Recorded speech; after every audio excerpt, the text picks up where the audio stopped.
Maithili express की शानदार प्रस्तुति।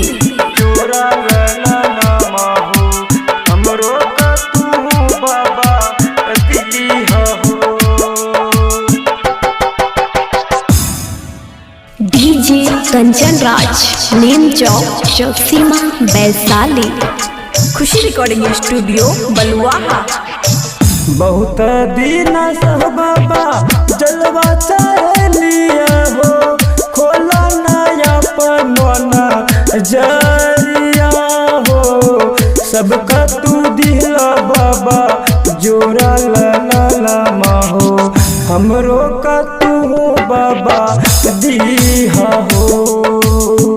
सबका तू दिला बाबा जोरा ला माहो, हमरो का तू बाबा दीहा हो। बहुत दिन से बाबा जलवा चलिया हो, खोला नया पनोना जरिया हो। सबका तू दिला बाबा जोरा ला माहो, हमरो का तू बाबा दीहा हो। सबका तू दिला बाबा जोरा ला माहो, हमरो का तू बाबा दीहा हो। हमरो का तू बाबा दीहा हो।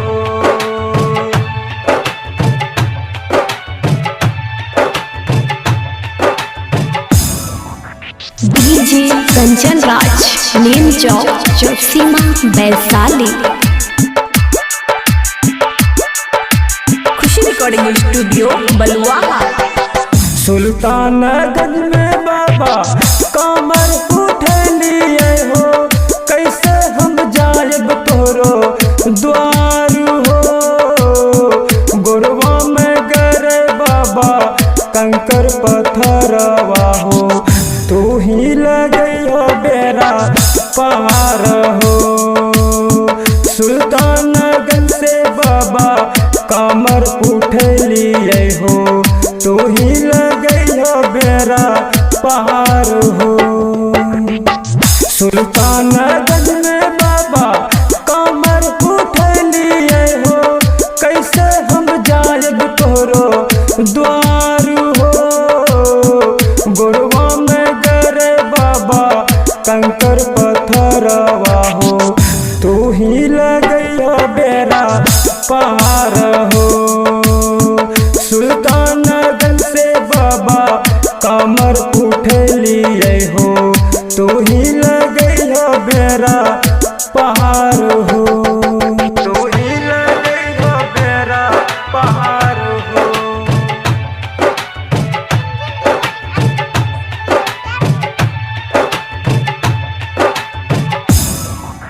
डीजे कंचन राज, नीम चौक, चौसीमा, वैशाली।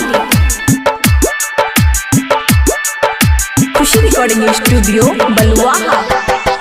बचपन से चाली बाबा तोरा हो दिल से हो, कैसे हम जाई हाथ खाली हो।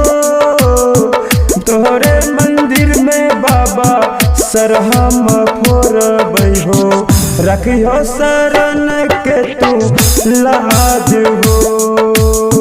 बचपन से चाली बाबा तोहरा हम दिल से हो, कैसे हम जाई हाथ खाली हो। बचपन से चाली बाबा तोहरा हो दिल से हो, कैसे हम जाई हाथ खाली हो। तोहरे मंदिर में बाबा सरहम फोरबै हो, रखियो शरण के तू लाज हो। बचपन से चाली बाबा तोहरा हम दिल से हो, कैसे हम जाई हाथ खाली हो। खुशी रिकॉर्डिंग स्टूडियो, बलुआहा।